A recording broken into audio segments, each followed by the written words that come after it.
할렐루야. 수요 찬양 예배 하나님께 드리기 위해서 나오신 여러분들 주님의 이름으로 환영합니다.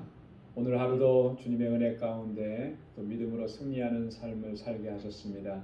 하나님께 우리 마음을 다해서 찬양과 경배와 영광을 올려드리겠습니다. 다 같이 기도하겠습니다.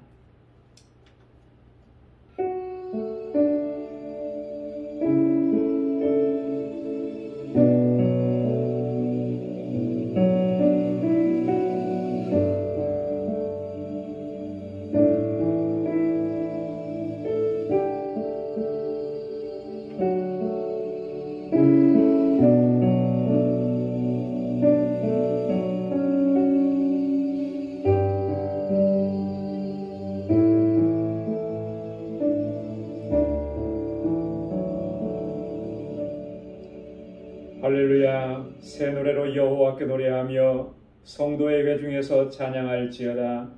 이스라엘은 자기를 지으신 자로 인하여 즐거워하며 시온의 자민은 저희의 왕으로 인하여 즐거워할지어다. 춤추며 그의 이름을 찬양하며 소고와 수금으로 그를 찬양할지어다. 여호와께서는 자기 백성을 기뻐하시며 겸손한 자를 구원으로 아름답게 하심이로다. 아멘. 사랑과 은혜가 풍성하시고 자비로우신 만군의 주 여호와 하나님 아버지, 성일 후 지난 3일 동안도 저희들의 삶을 지켜주시고 하나님의 은혜 가운데 보호해 주셨다가 오늘도 이 저녁에 다시금 주님의 보좌 앞으로 저희들을 불러주시고 여호와 하나님을 경배하며 찬양하며 아버지께 예배드릴 수 있도록 인도하시니 감사합니다. 세상에서 살면서 찢기고 상한 심령들이 오늘 주님 앞에 나와서 주님의 치료와 회복의 은혜를 경험하는 복된 시간이 되도록 도와주옵소서. 날마다 그 능력의 손길로 우리를 지켜주시고 인도하시는 그 하나님의 은혜를 인하여서 오늘도 감격 가운데 주님을 찬양하고 예배할 수 있도록 성령께서 우리 마음과 생각을 주장하여 주옵소서. 이 시간 우리 가운데 임하셔서 좌정하시고 우리의 예배를 받아 주옵시고 한량없는 은혜로 충만하게 채워 주옵소서. 예수님의 이름으로 기원하옵나이다. 아멘. 찬양으로 하나님께 영광 돌리겠습니다. 나의 힘이 되신 여호와여.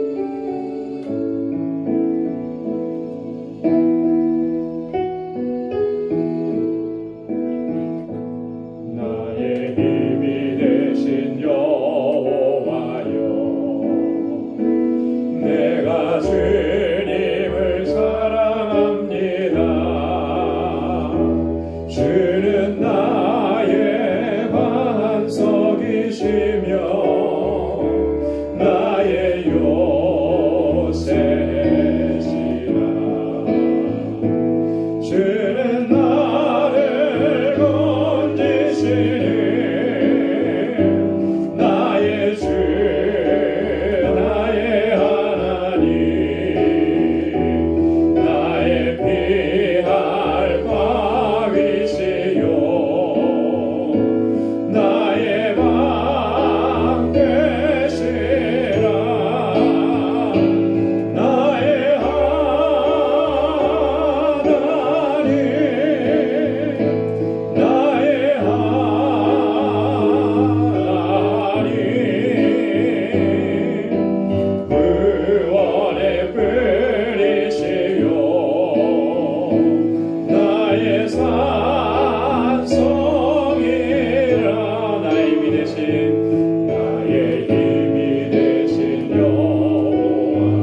주님을 사랑합니다. 내가 주님을 찬양합니다. 늘 그렇게 고백하고 주님을 찬양하고 주님께 영광 돌리는 삶을 살아갈 수 있기를 소망합니다. 예수로 나의 구주 삼고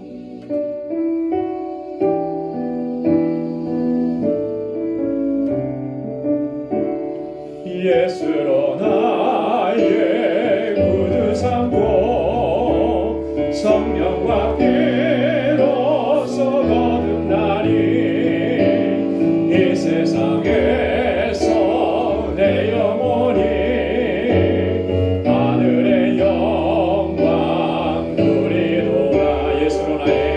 예수로 나의 구주 삼고 성령과 피로써 거듭나니 이 세상에서 내 영혼이 하늘의 영광 누리노라.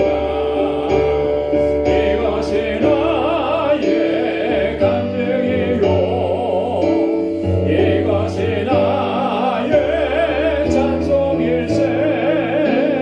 나 사는 동안 끊임없이 구주를 찬송하리로다. 온전히 주께 맡긴 내 영 사랑의 음성을 듣는 중에 천사들 왕래하는 것과 하늘의 영광 보리로다. 이것이 나의 간증이요 이것이 나의 찬송일세. 나 사는 동안 끊임없이 구주를 찬송하리로다. 주 안에 기쁨 누림으로 마음의 풍랑이 잔잔하니 세상과 나는 감못 없고 부족한 죄만 보이도다. 주 안에 기쁨 누림으로 마음의 풍랑이 잔잔하니 세상과 나는 감못 없고 부족한 죄만 보이도다. 이것이 나의 간증이요 이것이 나의 찬송일세. 나 사는 동안 끊임없이 구주를 찬송하리로다. 이것이 나의 간증이요 이것이 나의 찬송일세. 나 사는 동안 끊임없이 구주를 찬송하리로다. 아멘. 네, 찬양 한 곡 더 하겠습니다. 주 하나님 독생자 예수. 우리 힘차게 찬양하겠습니다. 박수하면서 힘차게 하겠습니다. 주 하나님 독생자 예수 날 위하여 오시었네. 내 모든 죄 다 사하시고 죽음에서 부활하신 나의 구세주 살아계신 주 나의 참된 소망 걱정 근심 전혀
넘치는 기쁨으로 충만하게 하실 줄로 믿습니다.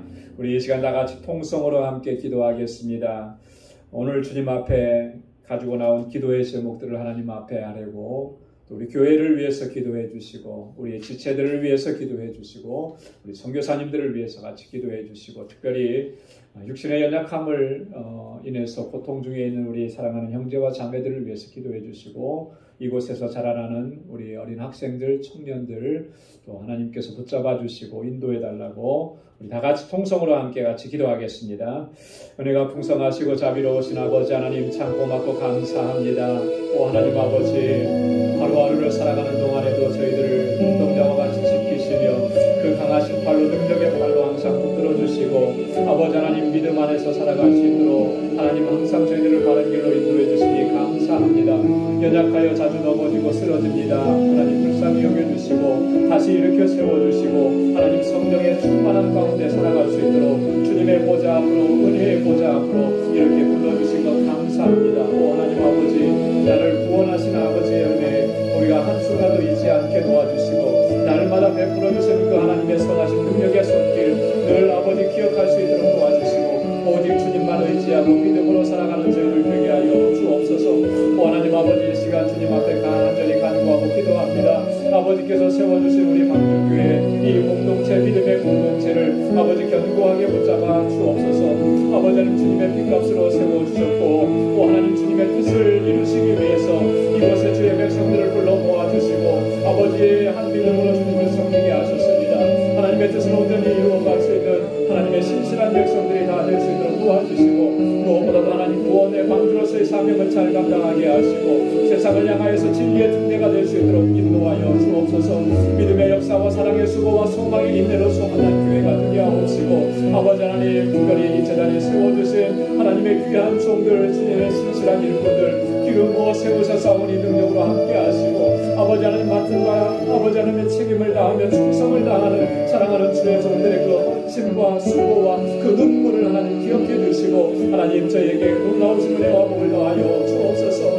하나님 아버지 우리 모든 지체들 아버지께서 눈동자와 같이 지켜주시며 보호하시고 특별히 아버지 연약함 가운데 있는 사랑하는 주의 종들을 기억하시사 하나님 긍휼을 베푸시고 은혜를 베풀어 주시고 아버지 치유와 회복의 은혜를 더하여 주옵소서. 아버지 하나님 우리의 삶에 너무나도 힘들고 어려운 일들로 인해서 낙심하고 절망되어 있는 심령들마다 주님 안에서 소망을 갖게 하시고 일으켜 세워주시고 아버지 하나님 믿음으로 나아갈 수 있도록 도와주옵소서. 아버지 주님 아버지 우리 사랑하는 우리 어린 심령들 우리 사랑하는 자녀들 이곳에서 자라는 우리 학생들 청년들 주께서 눈동자와 같이 지켜주시고 보호하시며 아버지 저들이 정말 하나님 잘 경외하고 믿음으로 살게 하시고 하나님의 말씀 안에서 아름답게 성장하게 하시고 이 세대를 이끌어갈 수 있는 하나님의 귀한 일꾼으로 저희들을 세워 주옵시고 저들을 위해서 수고하고 있는 우리 전도사님과 모든 교사들 위해 하나님의 능력과 권능과 은혜와 복으로 가득히 채워 주옵소서. 세계 곳곳에서 주의 복음을 증거하는 우리 선교사님들 눈동자와 같이 지켜주시고 강한 팔로 붙들어주시고 아버지 하나님들 강건하게 하시며 성령으로 충만하게 하시고 또 하나님 안전하게 지켜주옵소서. 아버지 하나님 그 사역에 기름 부으셨사오니 아버지 하나님 그곳에 생명의 구원의 역사가 날마다 나가도록 주님 인도하여 주옵시고 특별히 아버지 멕시코 우리 알라메다 방주교회 주님께서 눈동자와 같이 지키시며 그곳에 세우신 하나님의 목적과 뜻이 이루어지게 하시고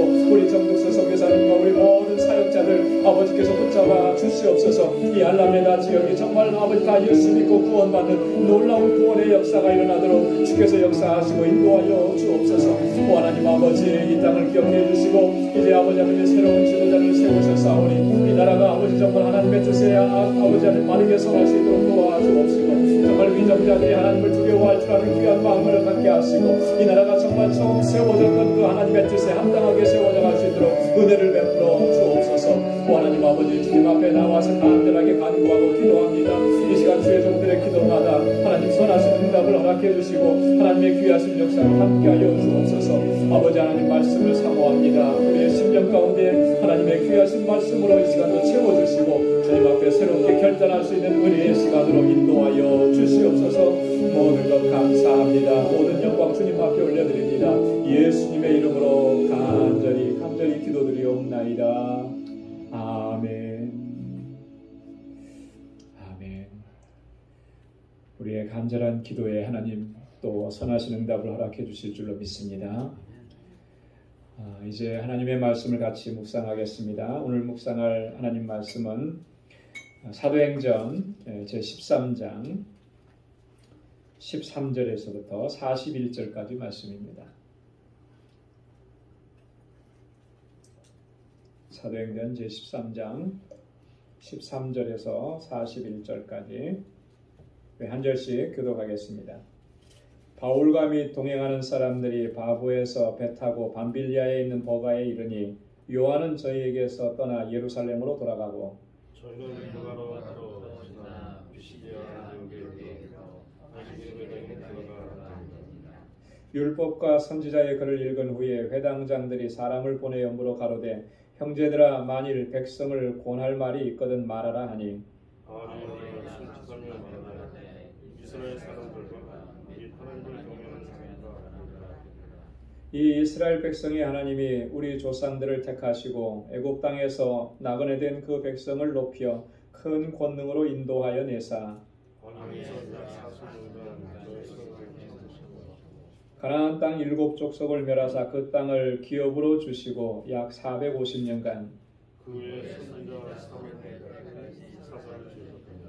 그 후에 저희가 왕을 구하거늘 하나님이 베냐민 지파 사람 기스의 아들 사울을 40년간 주셨다가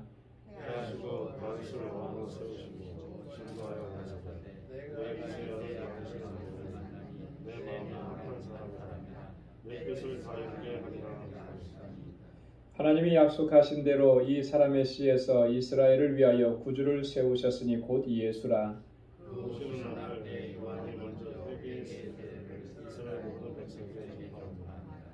요한이 그 달려갈 길을 마칠 때에 말하되 너희가 나를 누구로 생각하느냐 나는 그리스도가 아니라 내 뒤에 오시는 이가 있으니 나는 그 발에 신풀기도 감당치 못하리라 하였으니 너희 중 하나님을 경외하는 사람들아 이 구원의 말씀을 우리에게 예루살렘에 사는 자들과 너희 관원들이 예수와 및 안식일마다 외우는 바 선지자들의 말을 알지 못하므로 예수를 정죄하여 선지자들의 말을 응하게 하였도다. 죽일죄를 하나도 찾지 못하였으나 빌라도에게 죽여달라 하였으니 성경에 저를 가리켜 기록한 말씀을 다 응하게 한 것이라. 후에 나무에서 내려다가 무덤에 두었으나 하나님이 죽은 자 가운데서 저를 살리십니다. 갈릴리로부터 예루살렘에 함께 올라간 사람들에게 여러 날 보이셨으니 저희가 이제 백성 앞에 그의 증인이라.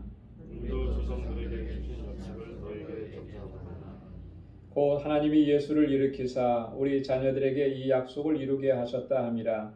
시편 2째 편에 기록한 바와 같이 너는 내 아들이라 오늘 너를 낳았다 하셨고 또 하나님께서 죽은 자 가운데서 저를 일으키사 다시 썩음을 변하지 않게 하실 것을 가르쳐 가라사대 내가 다윗의 거룩하고 믿는 은사를 너희에게 주리라 하셨으니 그러므로 또 다른 편에 일렀으되 주의 거룩한 자로 썩음을 당하지 않게 하시리라 하셨느니라. 다윗은 당시에 하나님의 뜻을 쫓아서니라 그 조상들과 함께 묻혀 썩음을 당하였습니다. 하나님의 살리신 이는 썩음을 당하지 아니하셨나니 그러므로 너희가 알 것은 이 사람을 힘입어 주의 사람을 너희에게 전하는 것이니 또 모세의 율법으로 너희가 의롭다 하심을 얻지 못하던 모든 일에도 이 사람을 힘입어 믿는 자마다 의롭다 하심을 얻는 이것이라. 너희는 선지자들로 말씀하신 것이 너희에게 믿을까 하였습니다. 다 함께요. 일렀으되 보라 멸시하는 사람들아 너희는 놀라고 망하라. 내가 너희 때를 당하여 한 일을 행할 것이니 사람이 너희에게 이를지라도 도무지 믿지 못할 일이라 하였느니라 하니라. 아멘.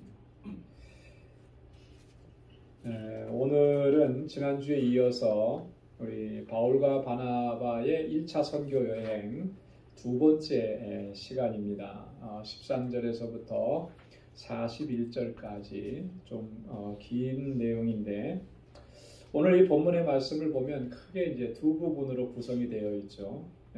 첫 번째는 13절과 14절에 보면 구브로에서 사역을 다 마치고 그 다음에 그 이후에 선교 현황이 어떻게 되는지 어느 지역을 가서 거기서 사역을 하게 됐는지 이런 게 이제 간단하게 기록이 되어 있습니다.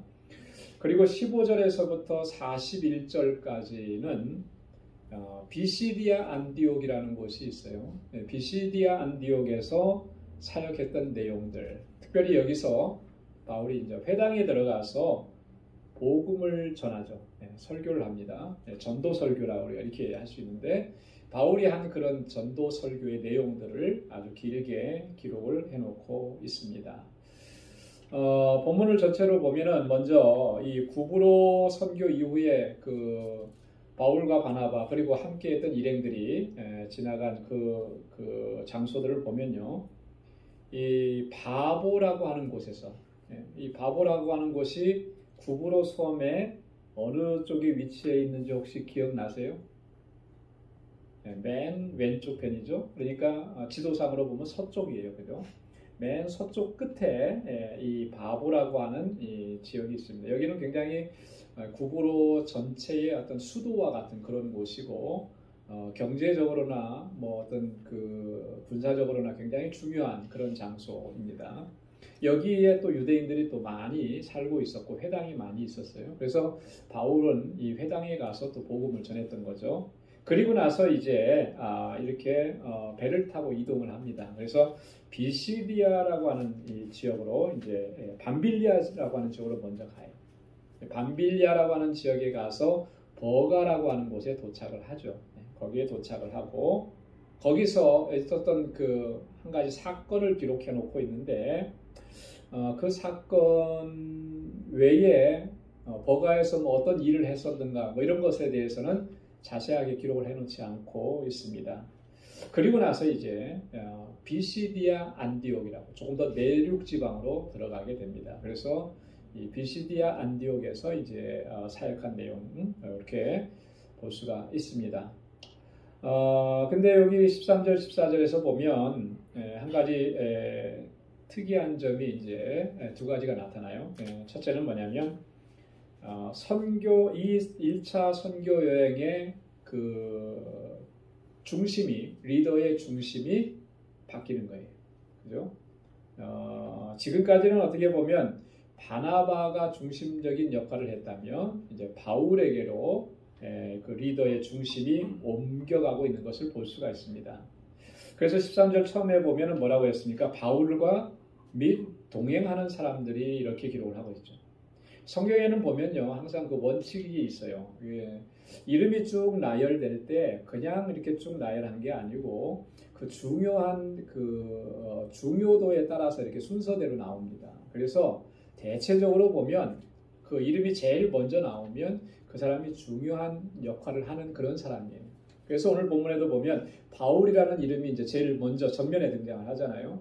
이제부터는 바울이 모든 이 선교 사역에 있어서 리더십을 가지고 이끌어가고 있다라고 하는 것을 우리가 볼 수가 있습니다. 바울과 바나바 그리고 또 같이 간 사람이 누구였죠? 마가 요한이 같이 갔습니다. 그래서 우리는 요 세 사람만 같이 갔을 것이다라고 생각을 하는데 그렇지는 않은 것 같아요. 이름이 알려져 있지 않은 또 여러 사람들이 있었던 거예요. 그래서 바울과 및 동행하는 사람들이 이렇게 기록을 한 거예요. 자, 근데 여기 또 보면은 이름이 좀 바뀌었잖아요, 그죠? 사울이라는 사람의 이름이 뭐로 바뀌었습니까? 바울로 바뀌었어요. 지난번에도 말씀을 드렸듯이 사울이라고 하는 이름은 유대식 이름이라 그랬어요, 그죠? 유대식 이름. 사울이라고 하는 이름의 뜻은 뭐냐면 간구한다라고 하는, 묻는다라고 하는, asking 하는 거, 구한다는 거, 그런 의미를 가지고 있습니다. 자, 그런 유대식 이름을 가지고 있다가 바울이라는 이름을 사용을 해요. 이 바울이라고 하는 이름의 뜻은 작은 자라고 하는 그런 로마식 이름이에요. 어원은 라틴어에서 온 이름인데, 자, 이렇게 이름을 바꿉니다. 이 이름을 바꾸게 된 것은 뭐 바울이 그냥 내가 여기서부터 이름을 바꿔야 되겠다 해서 이름을 바꾼 것이 아니고 원래 바울은 시민권이 로마 시민권이 있잖아요, 그죠? 나면서부터 로마 시민이었다. 그래서 로마식 이름이 원래 있어요. 그렇지만 그는 또 누굽니까? 유대인이잖아요. 유대식 이름도 있는 거죠. 이 두 가지 이름을 다 가지고 있어요. 한국에서 있을 때 한국 분들하고 얘기하면 그 부분을 이해를 잘 못해요. 한국에서는 이름이 하나잖아요. 그죠? 근데 이제 이민자로 우리가 살아가다 보면 이름이 두 개인 사람들이 대부분 많죠. 영어식 이름이 있고, 그 다음에 한국 이름 그대로 가지고 있고. 바울이 뭐 그때 가서 바울이라는 이름을 취해가지고 이렇게 한 게 아니고, 원래부터 두 가지 이름을 가지고 있었던 거죠. 그래서 이제 본격적으로 이방인 지역에 선교를 시작할 때, 바울이라는 이름이 훨씬 더 이방 세계에서 이해가 빠르게 되는 거예요. 선교지에 이렇게 가끔 단기 선교를 가다 보면 이름을 자꾸 얘기를 해요. 그러면 저희도 스페니시 이름 잘 이렇게 기억을 잘 못하는데 그 사람들도 제 이름을 얘기해 주면은 잘 기억 못해요. 이게 왜냐하면 익숙하지 않은 이름이니까. 그래서 재작년인가요? 갔을 때 우리 권주현 집사님이 저에게 스페니시 이름을 하나 붙여줬어요. 뭐라고 해줬는지 기억나요? 본인이 붙여줘 놓고 잊어버렸어요. 저를 보면은 요한 같대요. 그래서 후안이라는 이름을 하면 좋겠다. 그렇게 해서 후안이라는 이름을 붙여줬는데 이렇게 선교지에 가서 이렇게 같이 하니까 이 후안이라는 이름이 얼마나 이 스페니시들이 좋아하는 이름이고 많이 사용하는지 그 자리에 갔더니 그냥 그 자리에서 3명이 나오더라고요. 후안이라는 이름을 가진 사람이. 그래서 그 사람들하고 같이 사진도 찍고 그렇게 했던 기억이 납니다. 그래서 제가 후안이라 그러면 금방 알아듣는 거죠. 후안이구나. 그 다음부터는 이제 후안이라고 부르는 거예요. 이런 거예요. 선교지에 가면 그 나라에 사용하는 이름을 사용하면 금방 그 사람들이 알아듣는 거죠. 바울은 그렇기 때문에 이 로마식 이름을 그때부터 사용을 한다라고 하는 것입니다.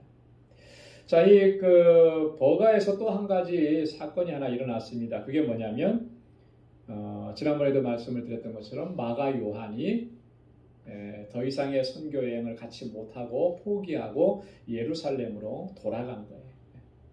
예루살렘으로 돌아갈 때 왜 돌아갔다 그 이유는 하나도 안 써놨어요. 그렇죠? 근데 우리가 짐작을 해볼 만한 게 몇 가지가 있어요. 그 중에 가장 우리가 정말 타당한 그런 이유는 뭐겠나? 그것은 앞으로의 이 선교 여행을 통해서 만나게 될 그런 많은 환난들, 어려움들, 고난들 이런 것들을 이렇게 생각하니까 두려움이 사실 몰려온 거죠. 그래서 결국은 거기서 포기를 하게 돼요. 어떻게 보면 이거는 자연스러운 일인 것도 같아요. 왜냐하면 저희도 단기 선교를 준비하고 이렇게 갈 때 보면은 이렇게 권유하면 또 어떤 분들은 그런 얘기도 좀 하거든요. 두렵다는 거예요. 무섭다는 거예요. 굉장히 염려가 된다는 거죠. 거기 갔다가 또 이렇게 병에 걸리면 어떻게 하느냐. 이런 염려하시는 분들도 가끔씩 있어요. 그러니까 아마 마가 요한도 아주 그냥 이렇게 처음에는 당당하게 같이 출발했지만 가면 갈수록 이렇게 어려움이 더해지는 것을 보고 더 이상 가면 내가 힘들겠구나 이런 생각을 했을 것이다 라고 하는 거죠. 어떤 분은 또 그렇게 해석하는 분도 간혹 있더라고요. 보니까 뭐냐면 아마도 이 마가 요한이 바나바의 생질이잖아요. 그죠? 바나바의 조카죠. 안디옥 교회에서는 바나바가 주도적인 역할을 했는데 지금 그 주도권이 어떻게 됐습니까? 바뀌었죠. 그죠? 바울이 리더십을 가지고 가는 거예요. 그러니까 거기에 대해서 불만을 가지고 그냥 돌아가 버렸다. 이렇게 해석하는 사람도 있는데 그렇게 해석할 수도 있겠지만 그렇게 보이지는 않아요. 아마 선교에 대한 두려움, 환난에 대한 고난에 대한 어려움 이런 것들 때문에 아마 돌아가는 것이다. 어쨌든 간에 이 일 때문에 바울은 굉장히 실망을 많이 했습니다. 크게 실망을 했고 2차 선교 여행을 준비하면서 바나바가 다시 한번 마가 요한에게 기회를 주자 했을 때 아주 단호하게 거절을 하잖아요. 단호하게 거절했기 때문에 결국은 둘이 나누어지게 되죠. 같이 갈 수가 없게 된 거예요. 그래서 각자 선교를 떠나게 되는 것을 볼 수가 있습니다. 그러니까 바울이 이때 아마 그 굉장한 실망, 아마 실망을 넘어서서 마가 요한에 대해서도 아마 분노의 마음이 아마 있었지 않았는가 그런 생각이 들어요. 왜냐하면 바울은 굉장히 철저하죠. 원칙주의적인 사람이고 또 사역 중심의 사람이에요. 일 중심이에요. 같이 가서 같이 하기로 했으면 뭐 죽을 때까지 같이 가야 되는 거지 중간에 그렇게 돌아서는 사람 필요 없다. 이렇게 생각을 했던 사람. 이때까지만 해도 바울은 그렇게 생각을 했었던 것이죠. 그래서 마가 요한이 선교 여행에서 그 팀에서 이탈하게 되는 좀 안타까운 일들이 또 이 밤빌리아에 있는 버가에서 일어나게 됩니다. 자, 그리고 나서 이제 비시디아 안디옥으로 옮겨갑니다. 그래서 16절부터 15절부터 41절까지는 이 비시디아 안디옥에서 이 회당에서 복음 설교한 그런 사역에 대해서 쭉 자세하게 기록해 놓고 있습니다. 이 바울의 설교 내용, 전도 설교, 복음 설교의 내용을 보면 뭐 지금 다 뭐 자세하게 저희가 다 살펴보기는 좀 어렵고요. 특징적인 거 한 몇 가지만 좀 살펴보려고 합니다. 두드러진 특징이 이제 두 가지가 나타나는데 첫째 특징은 뭐냐면 이 바울의 설교는 앞에서 있었던 몇 편의 설교들이 있어요. 어떤 설교가 있냐면 베드로가 했던 설교가 있습니다. 그죠? 사도행전 3장 13절에서 26절. 그리고 또 중간쯤 오면은 스데반이 했던 설교가 있습니다. 사도행전 7장에도 보면 아주 길게 스데반이 했던 설교를 기록해 놓고 있는데 이 베드로의 설교나 스데반의 설교나 지금 하고 있는 이 바울의 설교나 좀 비슷한 면이 있다라고 하는 공통적인 게 있다라고 하는 거죠. 그 공통적인 건 뭐냐면 이스라엘의 그 구구한 긴 역사, 그 이스라엘의 긴 역사 속에 나타났던 하나님의 구원의 섭리에 대해서 이야기한다는 거예요. 하나님께서 이 이스라엘을 택하시고 이스라엘을 하나의 민족으로 형성시키시고 애굽 땅에 있었을 때에 그들을 구원해 내시고 광야를 거쳐서 약속하신 그 가나안 땅까지 인도하신 하나님의 이 구원의 섭리의 역사를 쭉 설명을 하는 거예요. 그러면서 뭘 강조하냐면 하나님께서 언약을 맺어주셨는데 약속하셨는데 그 예수 그리스도가 그 메시아가 바로 예수 그리스도, 지금 우리가 증거하는 예수 그리스도가 바로 하나님께서 약속하신 메시아이시다라고 하는 것을 지금 바울이 선포하고 있다라고 하는 거죠. 그 메시아는 다윗의 자손으로 보내주시겠다고 하나님께서 약속하셨는데 그 메시아가 우리 가운데 오셨다. 그분의 죽으심과 그분의 부활이 바로 우리의 구원을 이루셨다라고 하는 것이 이 바울의 설교의 핵심적인 내용인 것입니다. 자, 그래서 22절과 23절 말씀에 보면 바울이 그렇게 얘기를 했습니다. 다윗을 왕으로 세우시고 증거하여 가라사대 내가 이새의 아들 다윗을 만나니 내 마음에 합한 사람이며 내 뜻을 다 이루게 하리라 하시더니 하나님이 약속하신 대로 이 사람의 씨에서 이스라엘을 위하여 구주를 세우셨으니 곧 예수라. 이렇게 바울이 증거하고 있는 것입니다. 하나님께서 다윗을 만나셨는데 마음이 너무나 흡족하셨다라고 하는 거예요. 그래서 내 마음에 합한 자라. 그러면서 아주 중요한 말씀을 하셨는데 내 뜻을 다 이루리라. 그를 통해서 하나님의 뜻을 다 이루게 하시겠다고 하나님 약속하신 거예요. 자, 그러면서 아주 중요한 약속을 하셨습니다. 약속하신 대로 하나님께서 다윗에게 약속하신 대로 이 사람의 씨에서 다윗의 씨에서 이스라엘의 구주를 메시아를 세우셨다. 다윗의 후손으로 메시아가 오게 하셨다. 그런데 그 사람이 누구냐면 바로 예수라. 이것을 증거하는 것입니다. 다윗이 우리는 단순하게 다윗을 정말 믿음이 좋은 사람, 하나님의 마음에 합한 사람 이렇게만 이해해서는 안 되는 것이요. 다윗은 이 땅에 메시아로 오시는 예수 그리스도의 모형이 되는 사람입니다. 예수 그리스도를 예표하는 사람이 메시아를 예표하는 사람이 바로 다윗인 거예요. 그래서 다윗은 굉장히 중요해요. 그래서 우리가 다윗을 통해서 하나님께서 장차 메시아를 보내어 주실 텐데 그 메시아가 어떤 사역을 감당하게 될 것인가, 어떤 인물인가, 어떤 분이신가, 이런 것들을 다윗의 삶을 통해서 또 다윗이 통치했던 이스라엘을 통해서 그런 것들을 우리에게 간접적으로 이렇게 보여준다라고 하는 것이죠. 그래서 우리가 다윗을 연구하고 다윗이 통치했던 그 당시의 이스라엘의 사회상, 종교상, 또 하나님을 섬겼던 그런 모습들을 보면서 우리가 메시아를 통해서 우리가 누리게 되는 그 하나님의 은혜라든지 하나님의 축복이라든지 이런 것들을 우리가 같이 묵상을 해야, 그래야 바르게 묵상을 할 수가 있는. 구약의 인물들 가운데는 이렇게 예수 그리스도를 예표하는 인물들이 여러 사람이 있습니다. 그 중에 가장 대표적인 사람이 오늘 본문의 다윗이고요. 또 요셉이 있고, 요셉. 그리고 모세가 있고 그렇습니다. 이분들은 다 바로 메시아이신 예수 그리스도를 예표하는 인물들이라고 하는 것이죠. 지금 바울은 계속해서 이 부분을 설교하는 거예요. 하나님께서 예수 그리스도를 메시아로 세우신 사건에 대해서.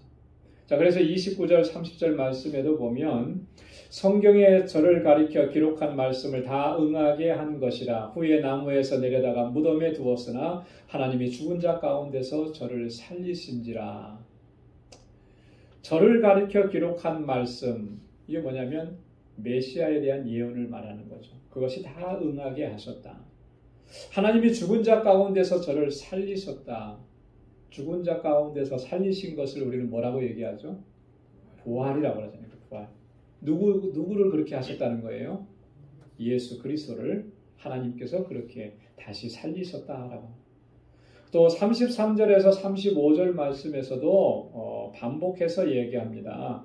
곧 하나님이 예수를 일으키셨다라고 하는 것은 부활시키셨고 또 승천하게 하셨고, 그래서 하나님의 영광의 보좌에 앉게 하셨다라고 하는 거예요. 우리 자녀들에게 이 약속을 이루게 하셨다 함이라. 약속을 이루어 주신 것이죠. 시편 둘째 편에 기록한 바와 같이 너는 내 아들이라 오늘 너를 낳았다 하셨고, 또 하나님께서 죽은 자 가운데서 저를 일으키사 다시 썩음을 당하지 않게 하실 것을 가르쳐 가라사대 내가 다윗의 거룩하고 미쁜 은사를 너희에게 주리라 하셨으니, 그러므로 또 다른 편에 일렀으되 주의 거룩한 자로 썩음을 당하지 않게 하시리라 하셨느니라.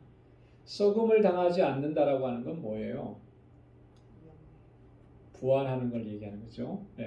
썩음을 당하지 않는. 시체는 땅에 묻혀지면 다 썩게 돼 있어요. 그죠? 다 썩어서 없어지게 돼 있어요. 흙으로 돌아가게 돼 있어요. 그러나 그렇게 되지 않게 하셨다. 하나님께서 다시 살리셨다라고. 왜 그리스도를 다시 살리셨는가?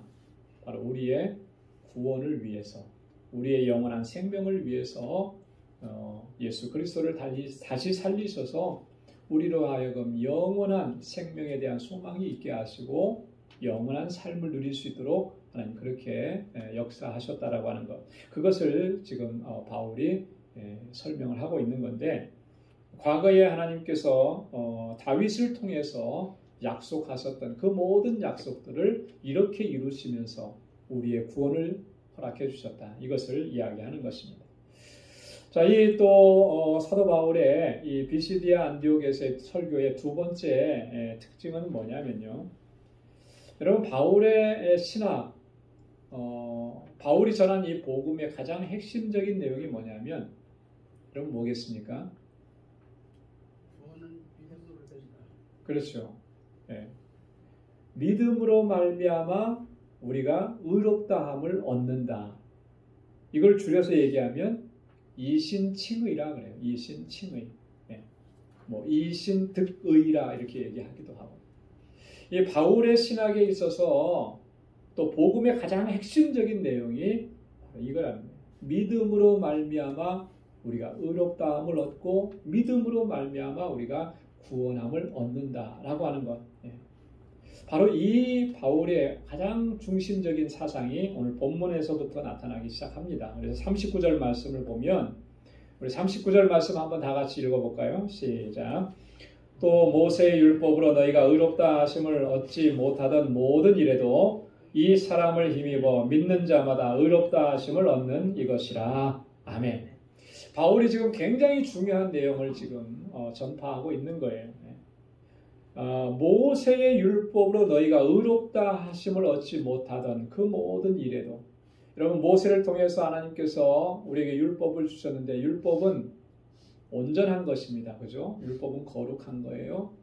그런데도 우리가 그 율법으로 말미암아 의롭다 하심을 얻지 못해요. 왜 그렇겠습니까? 율법이 부족해서 그런가요? 율법이 뭔가 좀 모자라서 그런가요? 그런 건 아니거든요. 하나님이 주신 율법인데 그게 왜 부족하겠습니까? 부족함은 누구에게 있느냐 하면 우리에게 있는 거예요. 그죠? 우리가 그 하나님의 율법대로 하나님의 말씀대로 지켜 행하지를 못하는 거예요. 그죠? 율법이 예를 들어서 100개가 있다라고 하면 그 100개 중에 정말 우리가 최선을 다해서 노력을 해서 99개까지는 다 잘 지켰어요. 100%로 그렇게 지켰다고 해요. 나머지 하나 1% 그 하나 못 지킨 것 때문에 죄인이 되는 거예요. 율법을 못 지켰잖아요. 그러니까 부족함은 우리에게 있는 거지 율법에 있지 않아요. 그래서 율법을 통해서 의롭다 하심을 얻으려고 하면은 결코 그렇게 될 수가 없다라고. 자, 그런데 우리가 의롭다 하심을 얻는 길이 열렸다라고 하는 거예요. 그 길이 뭐라고 그랬습니까?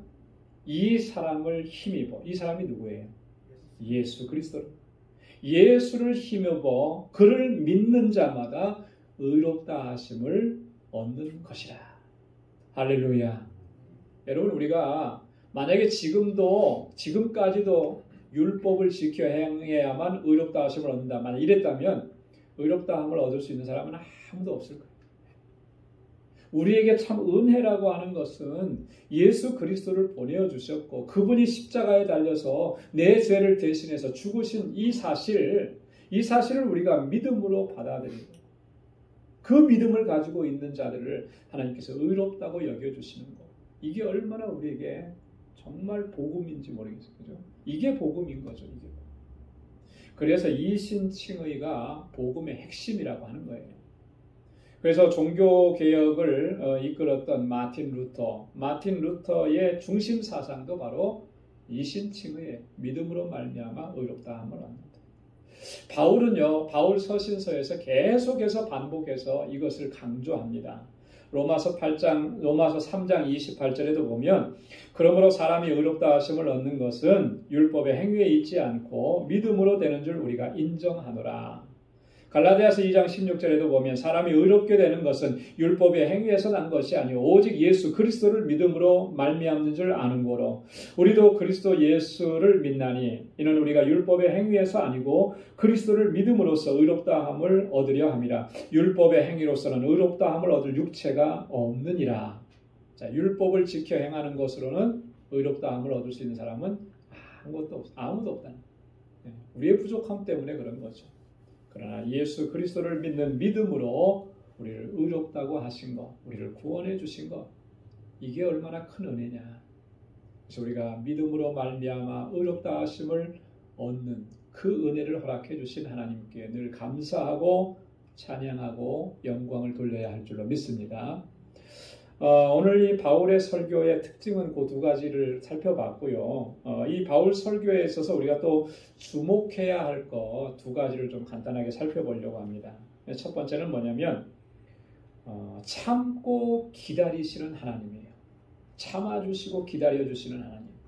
그러시면서 신실하게 언약을 우리 가운데 성취해 주시는 하나님.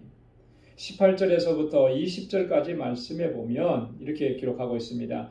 광야에서 약 40년간 저희 소행을 참으시고 가나안 땅 7족속을 멸하사 그 땅을 기업으로 주시고 약 450년간 그 후에 선지자 사무엘 때까지 사사를 주셨더니. 자, 여기 보면은 광야에서 약 40년간 하나님이 어떻게 하셨다 그랬냐면 저희의 소행을 어떻게 해주셨다고요? 참으시고 그랬죠. 저희의 소행이라고 하는 이 소행은 뭐 어떤 거겠습니까? 그들이 행한 일들을 얘기하는 거잖아요. 어떤 일들을 얘기해요? 광야에서 40년 동안 이스라엘 백성들은요, 틈만 나면 하나님을 불평하고 원망하고 때로는 하나님을 대적했고요. 하나님께서 십계명과 기타 율법의 말씀들을 율례의 말씀들을 주셨음에도 불구하고 그것을 명령을 거역하고 불순종하고 또 우상 숭배하고 뭐 이런 일들이 계속 반복이 되어 있잖아요. 그런 일들을 한두 번 한 것도 아니고 셀 수 없이 많이 반복했는데 그래도 하나님께서는 저들의 소행을 어떻게 해주셨다는 거예요? 참아주시고 그리고 약속하신 것들을 마침내 이루어 주셨다라고 하는 거예요. 그 약속하신 게 뭐였습니까? 약속의 땅 가나안 땅까지 들어가게 하시는 거예요. 요단강을 건너서 그 땅으로 들어가게 하시고 그것을 이루어 주셨다라고. 사사시대는 또 어땠습니까? 여기 보면 사사를 주셨으니 사무엘 때까지 하나님께서 사사를 주신 목적이 왜 사사를 주셨습니까? 이스라엘이 주변에 있는 대적들에 의해서 그들이 고통을 당하고 환난을 당하고 어려움 당했을 때 그들을 구원해 주시기 위해서 사사를 주셨잖아요.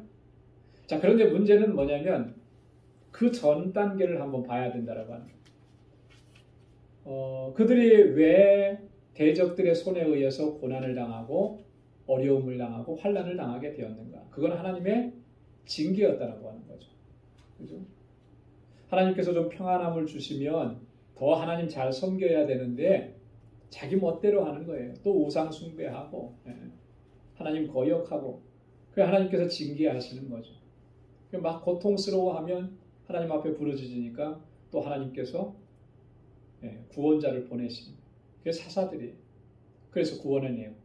그리고 나면 그 후에 좀 이렇게 평안한 시간이 오고 사사기를 보면은요 계속 그 일이 반복이 돼요. 그래서 그 모습을 보면 그 모습이 바로 내 모습이구나 하는 것을 고백하지 않을 수가 없더라고요. 그죠? 우리 모습인 거죠. 똑같아요. 자, 그런데 하나님은 계속해서 그것도 참아주셨다.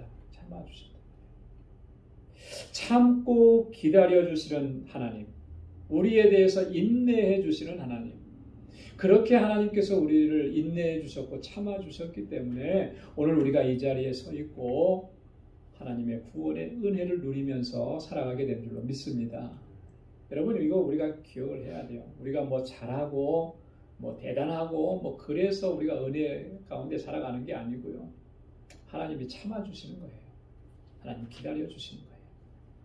자, 베드로후서 3장 9절에 보면 주의 약속은 어떤 이에 더디다고 생각하는 것 같이 더딘 것이 아니라 오직 너희를 대하여 어떻게 하신다 그랬냐면 오래 참으사 아무도 멸망하지 않고 다 회개하기에 이르기를 원하시느니라. 하나님 어떻게 참아주신다고요? 오래 참아주세요. 로마서 2장 4절로 5절 말씀에도 보면 혹 내가 하나님의 인자하심이 너를 인도하여 회개케 하심을 알지 못하여 그의 인자하심과 용납하심과 길이 참으심의 풍성함을 멸시하느뇨. 다만 내 고집과 회개치 아니하는 마음을 따라 진노의 날 곧 하나님의 의로우신 판단이 나타나는 그날에 이 말 진노를 내게 쌓는도다. 너희가 어찌해서 하나님의 인자하심과 용납하심과 또 길이 참으심의 그 풍성함을 멸시하느뇨. 하나님 참아주시는 것인데 오래도록 참아주시는 것인데 근데 하나님을 멸시하고 무시하고 야 우리가 이렇게 살아도 뭐 하나님 뭐 괜찮더라. 왜 이렇게 생각하느냐. 내가 얼마나 잘못된 여러분 우리가 정말 내 마음대로 살고 내 뜻대로 살고 내 뭐 하고 싶은 대로 다 하면 믿음 생활하면서도 그렇게 하는데 뭐 큰 어려움이 없어요. 별일이 없고 그것이 내가 지금 잘하고 있어서 그렇다라고 생각한다면 절대적으로 그거는 오산이라고 하는 거예요. 하나님이 참아주시는 거예요. 돌이키고 회개하고 돌아올 때까지 기다려주시는 거죠. 그렇게 기다리시다가 그래도 안 돌아오면 하나님께서 그때 가서 징계의 채찍을 드시는 거죠. 그때 우리가 매맞고 돌아가는 것이 아니고 지금 내가 잘못된 부분들을 바로 보고 깨닫고 하나님 앞 돌아갈 때 그 안에 하나님의 은혜가 풍성하게 허락될 줄로 믿습니다. 두 번째로 기억해야 될 말씀은 뭐냐면 하나님 약속하신 것은 반드시 이루어 주신다라고 하는 거예요. 23절 말씀에 보면 하나님이 약속하신 대로 이 사람의 씨에서 이스라엘을 위하여 구주를 세우셨으니 곧 예수라. 약속하신 대로 구주를 세워주셨는데 그 이름이 예수라 그랬어요. 예수라는 이름의 뜻이 뭐라 그랬습니까? 마태복음 1장 21절에 자기 백성을 저희 죄에서 구원할 자라. 약속하신 대로 구주를 보내주신 거예요. 그분이 바로 예수입니다. 하나님께서는 구약 성경을 보면요, 다윗의 후손을 통해서 메시아를 보내주시겠다고 끊임없이 약속을 해주십니다. 다윗에게도 그 말씀을 주셨고, 그래서 다윗 언약이라고 그러죠. 사무엘하 7장에 다윗 언약. 다윗에게만 그렇게 주신 것이 아니라 여러 선지자들을 통해서도 반복적으로 확인해 주셨던 것이 바로 이 약속이에요. 시편 132편 17절, 이사야 11장 1절, 또 예레미야 23장 5절 6절 계속해서 반복적으로 하나님께서 약속을 해주셨습니다. 그리고 그 약속하신 것을 이루어 주셨다라고 하는 것이죠.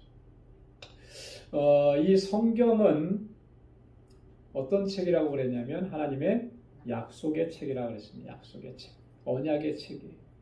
하나님의 모든 약속들이 다 이 성경 안에 있습니다. 우리에게 필요한 것. 근데 그 약속의 특징이 뭐냐면 하나도 땅에 떨어지지 아니하고 다 성취된다는 거예요.